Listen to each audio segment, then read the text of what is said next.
you and I fighting together. You must know you cannot win.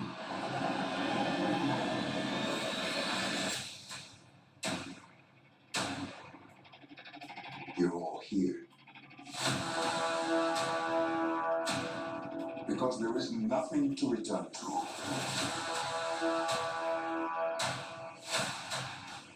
Dark days lie ahead of us all. We will teach you how to fight. That's impressive. The scargivers among them. Those this village holds most dear. I shall destroy them.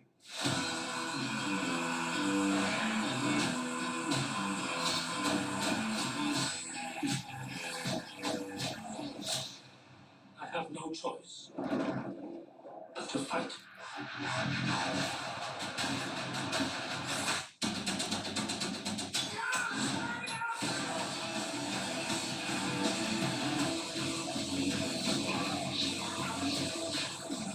The scargiver herself.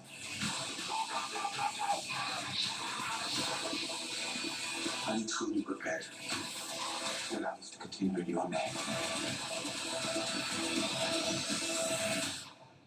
I'm sorry. I won't allow this place to die for me.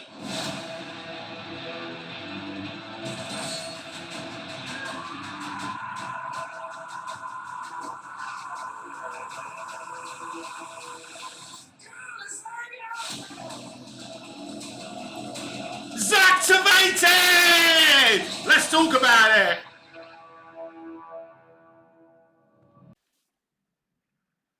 Welcome back to Movies TV Mad. You can follow me on X at Movies TV Mad and on Instagram and on Threads at Movies TV Mad X. A very warm welcome to Wednesday's edition of the Movies TV Mad Daily. Wow, look at this. Jared Leto with a gun from Zack Snyder's Justice League Snyder Cut. Can you see it properly? Can you? Can you? Not really, but it's amazing. It really is. Zack posted this yesterday because not yesterday, you're seeing this, 2 days since the 3-year anniversary since Zack Snyder's Justice League Snyder Cut was released. We're going to talk about the Snyder Cut as well, but first of all, let's talk about that Rebel Moon trailer. Wow, wow, wow, wow.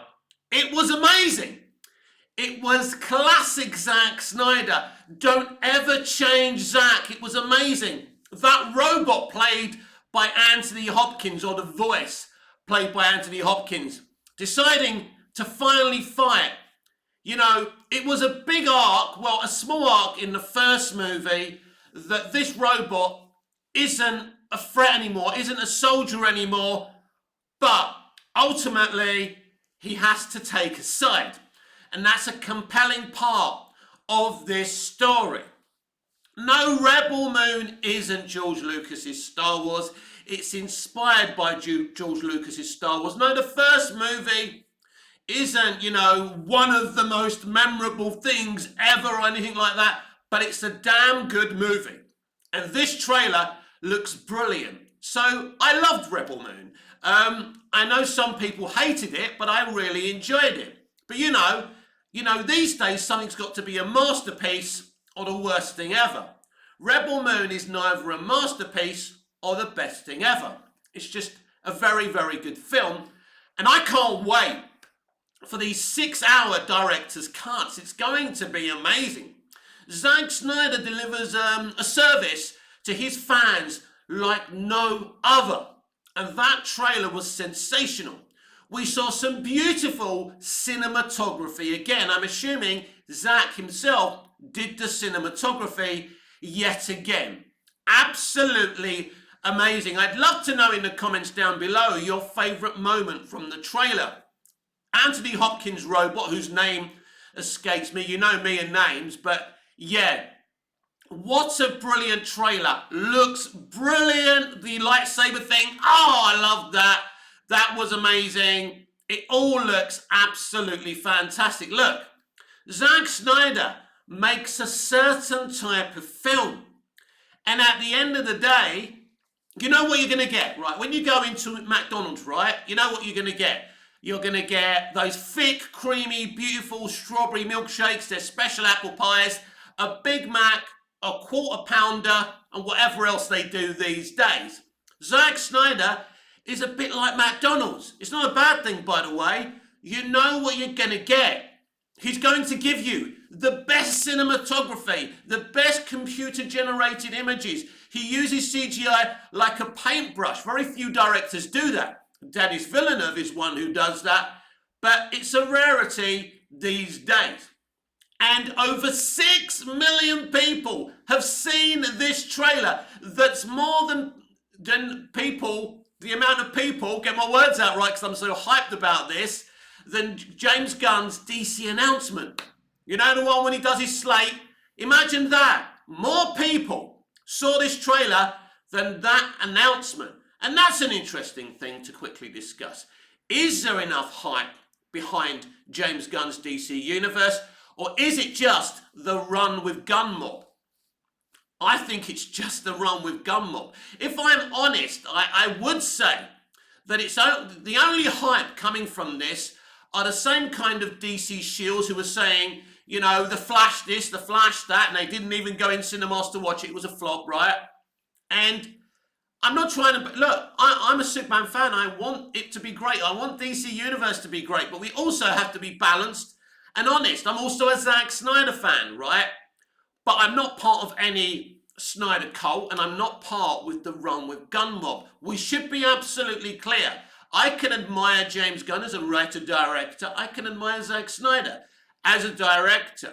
I can love the Snyderverse, but I don't have to be part of some fringe group and only support that fringe group. So I'm not a run with Gunn. I'm not a run with Snyder. I love great stories and I love great movies, and it's amazing.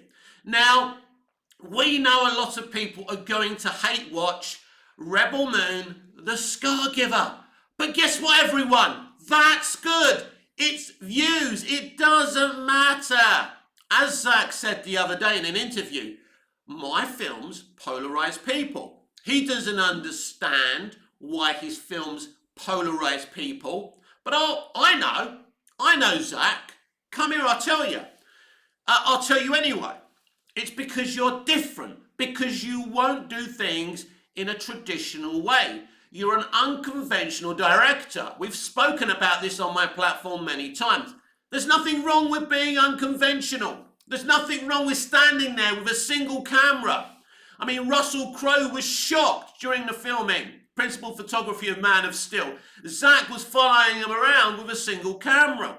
And it's nothing that Russell didn't say to Zack's face. He goes, you don't do that on a film of this size. As, you know, Zack told him not to worry, and Russell absolutely adored the finished article. It was great, but yeah, it's a shock to people how Zack makes movies. But tell me his movies don't look brilliant. Tell me his movies are not compelling. Tell me they don't have the best musical scores.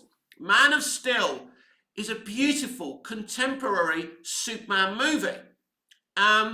And as we've already said about BVS, it's unconventional because it's directed by an unconventional director. That's okay.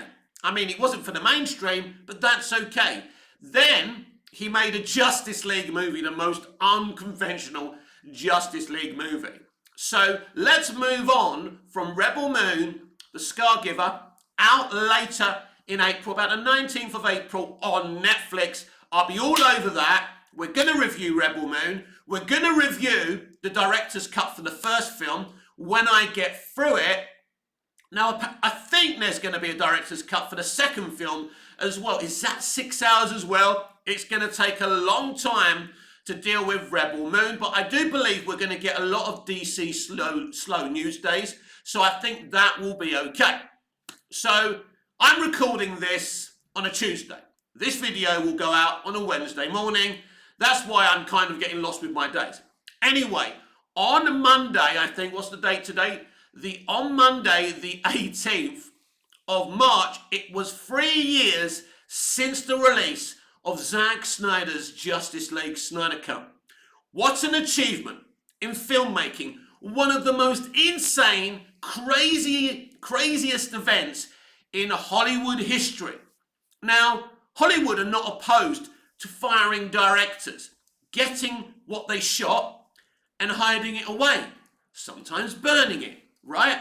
We saw what they did, the Salkinds, not WB, what the Salkinds did to Dick Donner. Thanks to a petition, we got to see most of his vision of that movie, but he never got to shoot everything. But at the very least, Zack Snyder got to shoot everything he wanted to do. And anything he didn't shoot, he's got his own little studio at his house or wherever he did it, and he brought back Affleck, Amber Heard. But very excitingly, he also brought back Jared Leto's Joker, because this is a controversial statement. I actually really like Jared Leto's Joker. If I was to measure him up with the others, he wouldn't be in my top list, of course not. But he's a very good Joker.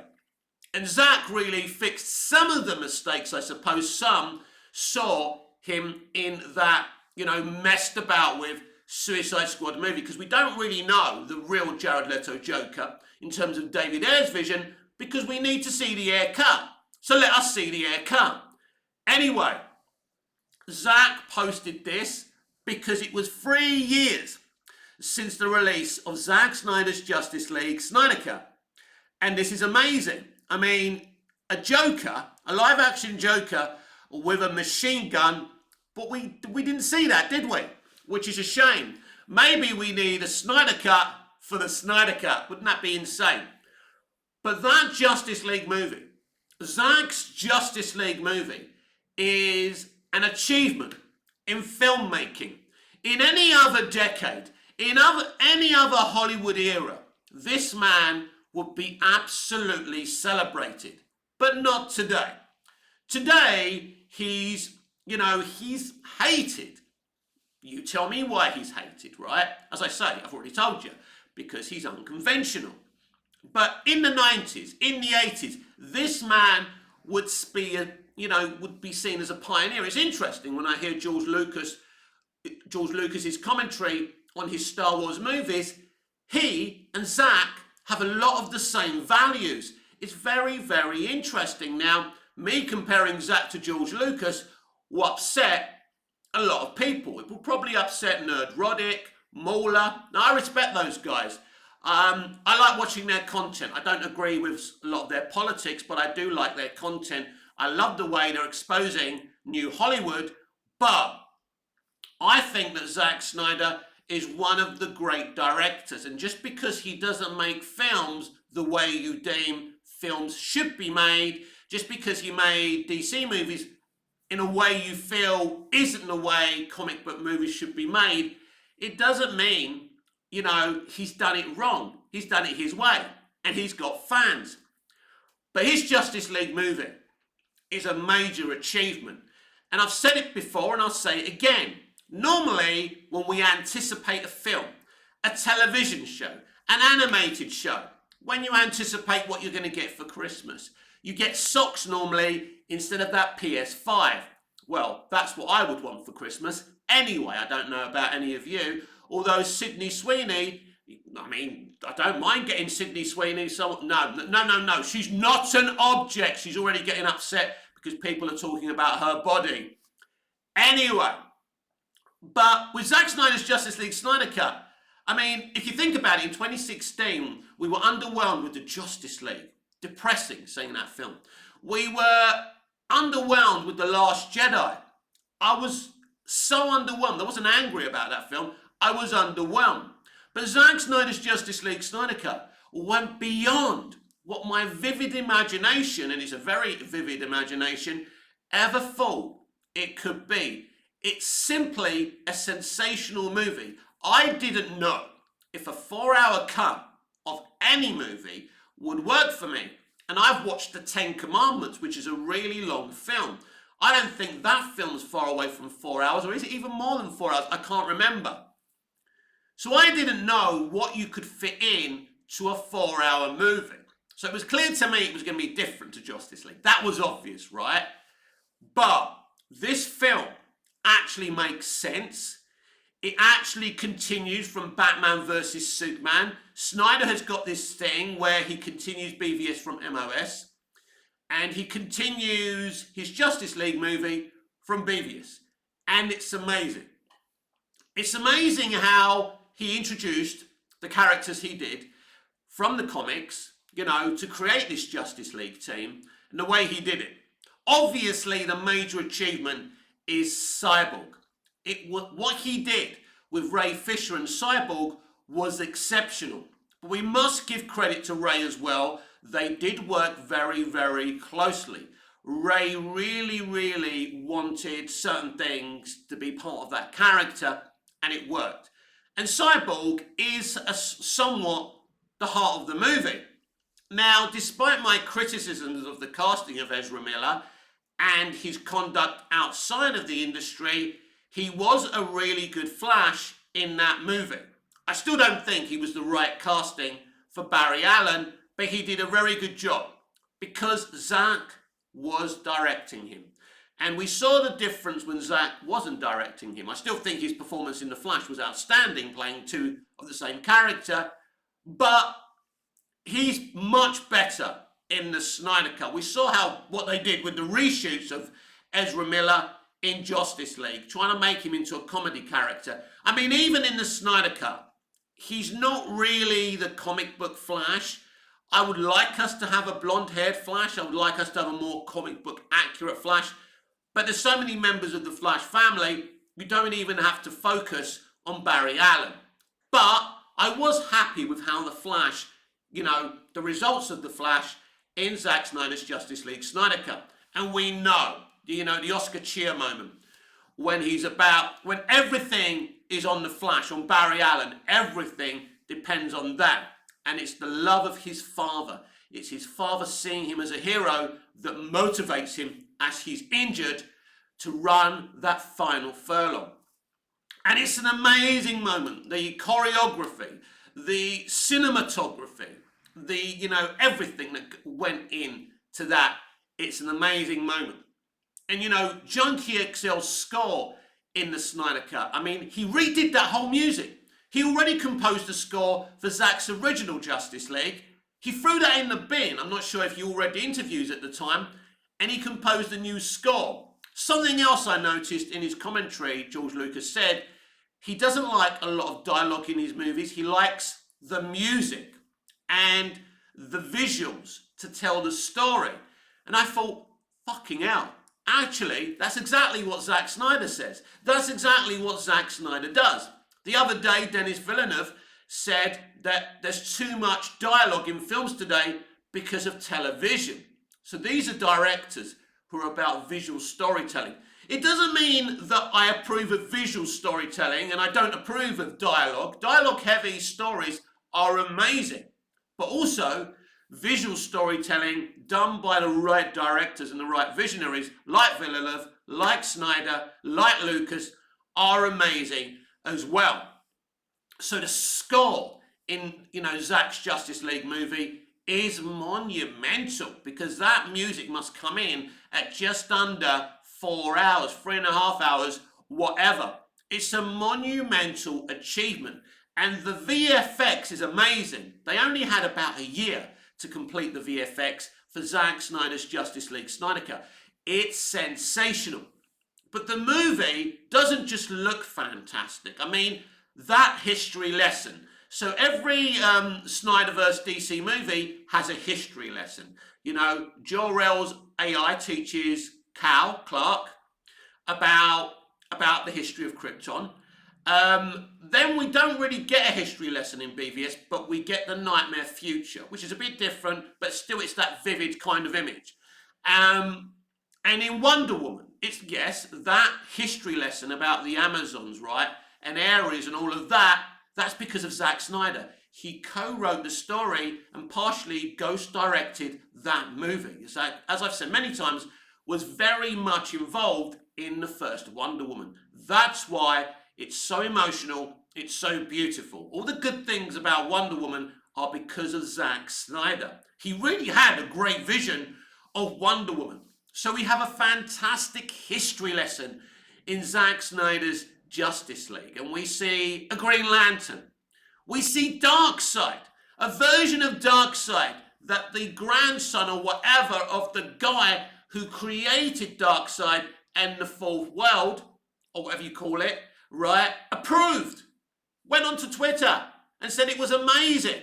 Didn't say the same thing with the Eternals, which was also created by his grandfather or whatever, right? That's amazing. Zack Snyder's achievements, brilliant. Now, I don't understand you people who hate him. I don't. But you're allowed to hate him, right? You are allowed. If you want to hate him, you can have any emotion you want. I would prefer you wouldn't be toxic about other human beings and the vocal minority of Snyderverse stands who attack James Gunn and make accusations they can't prove against him, right? I don't like that either. I think there's ways that we can criticize people constructively that maybe we don't like. Whose, techniques in storytelling we don't agree with without calling them names like people are calling James Gunn and some of the things said about Zack Snyder. Ultimately, Zack Snyder's Justice League Snyder Cut is dedicated to his late daughter, Autumn. I was there. I was there after Justice League was released. All of a sudden, my DMs were full of information from people. I'm not going to tell you who. There's another cut. Snyder finished the movie. I knew he finished principal photography because he did a video celebrating that. We saw them dancing about on the final day in London and all of that. We know. So I knew then. But, I was told so many things and I thought, Jesus Christ, look what we got and look what we could have had. And I was told, but in no uncertain terms, privately, that Zack Snyder was absolutely heartbroken and he absolutely wanted his vision to be seen by the world. And, I launched my channel in 2018, July 2018. I was part of the fight. Am I telling you my little channel that barely gets any views made a difference? No. But I did support the fight to release the Snyder Cut because I like Zack's films. I like Zack Snyder. And as an uncle, I felt the devastation of parents in Zack and Deb losing their daughter. No one should have to bury their child. This is serious. Whether you like the man or not, this is serious. A young girl took her own life. That's serious. Imagine how those people felt. And to have a studio lie and use that child's death to replace him and lie that Joss Whedon was chosen by Zack Snyder and Zack couldn't continue because of the death of his daughter. No, he could no longer fight you, the studio, the corporate element, because of the death of his daughter. It's an interesting distinction, but that's the truth. What they did to Zack and Deb was disgusting.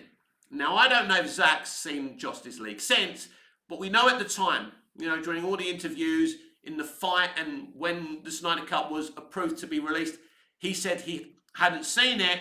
We don't know if he's telling the truth or not. If I was Zack, I would never see that movie. And Christopher Nolan told Deb that Zack should never see that movie. But we're talking about the loss of a child. So that's part of the reason that I was fighting for the Snyder Cut. Yes, of course, the main reason I wanted to see the damn movie. I love Zack's DC movies. I like Zack. And I like his style of filmmaking. Does that mean that I think his style is the only style like his acolytes do? No. But as well as other directors and other visions, I like Zack's vision as well, and that's okay. Rebel Moon looks similar to Star Wars in places because he's inspired by Star Wars. George Lucas made Star Wars based on the 1930 serials in cinemas. That's why he's got the crawl at the beginning. Were people saying toxic things about George Lucas? Oh my God, he's copying the 1930s movie. Zack's been accused of ripping off Star Wars. No, it's called taking inspiration from. But Zack Snyder's Justice League Snyder Cut was, as I say, the most craziest moment in cinematic history, in Hollywood history. And we never ever, some people went to cinemas and were able to see this film. I wasn't. But an amazing time. Made lots of good friends, met so many personalities and characters from Zack's fandom at the time, and it was lovely to be on the internet on Monday and see the celebration. It's clear that Zack released the trailer for Rebel Moon, the Scargiver, on the same day as the 3-year anniversary of the release of Zack Snyder's Justice League Snyder Cut purposely, and over 6 million people saw that trailer. Now, whether they're half haters, half lovers, it doesn't matter. Zack Snyder's first Rebel Moon got record views for Netflix, and you can say, oh, you know, it went to number 2 after this. Well, it was eventually going to go to number 2, right? Nothing stays at number 1 for ages. It did well for Netflix. People subscribe to Netflix to watch that film, whether they're fans of Zack or whether they're haters of Zack. It doesn't matter why you're watching it. If you're watching it to hate it, that doesn't make Zack Snyder a failure. You make Zack Snyder a success every time you speak about him. All publicity is good publicity. Make no mistake about that. But Zack Snyder's Justice League is a major achievement. It does so many good things. I mean, I've spoken about, you know, I think it was ill-advised to do a Superman Rebirth story via a Justice League movie. But to be fair, it is very good, but that was just the beginning. The Rebirth story was also going to be continue to be told in Justice League 2 and in Justice League 3. So it's unfair to judge that because we only saw one part of it. Will we ever see the other 2 Justice League movies? It's unlikely, but never write off Zack Snyder or his hardcore fans because they never know when to stop. They never know when. You know, they never know when enough's enough. And you know what? At the end of the day, that's fine. As long as you don't go after people, as long as you don't target people, I'm in support of people hashtagging sell Snyderverse to Netflix. And in the financial position that Warner Brothers Discovery find themselves in, you know, anything's possible. And April is coming, and in April, the strategy to sell Warner Brothers Discovery or merge Warner Brothers Discovery with another company begins in April. In April, Zaslav can legally talk to other people. I believe he's already decided who he's going to merge with or who he's going to sell with. Those people may have different strategies. So never say never in life. But as I say, I love Zack Snyder. I love his style of storytelling. And his Justice League movie is something we've never seen before. It's amazing. I mean, there's even a version in black and white, which he called Justice is Great. I mean, he did all of these things, and he did it against the odds because Warner Brothers Pictures never wanted this to happen. The only reason it happened is because of John Stankey of AT&T. He's the one who gave Zack just over $70 million to finish his movie because Max didn't have a Mandalorian to launch the streaming service with. So they needed Zack Snyder's Justice League Snyder Cut. So that's why they spent that money. Was it the right decision for the company? Look, I don't care. All I care about is we got to see that movie. So thank you, John Stankey. He tried his best to support Zack. And I know that John wanted, you know, the Snyder Cut to be serialized like it was originally going to be. He wanted a Justice League 2, Series 2, and he wanted a Justice League 3, Series 3. That's how they wanted to do it. But once that wasn't going to happen, once Zack was constantly falling out with WB, they wanted to cut, you know, the Green Lantern, the John Stewart that Zack had shot. We know all about that, and the actor's still on the internet, and I see him all the time. It seems like a lovely boy. It's a shame we never saw what you did. But yeah, never give up. Never give up. I don't know what's going to happen in terms of DC Universe, but I've said it before. Unless Superman is a big success, his game will be over too. So never give up. Anything's possible. Just be constructive with your criticism. But at the end of the day, I am absolutely proud that I helped to fight to get released, the Snyder Cut. As I say, it was an amazing, proud time. And it's not about being successful. Some people's platforms became successful because they were fighting for the Snyder Cut. But me, I sit here with my cheap camera, I talk every day because it's fun, because I love entertainment, and I love talking to the small portion of you that come in every day. And I'll be back tomorrow to do this all over again.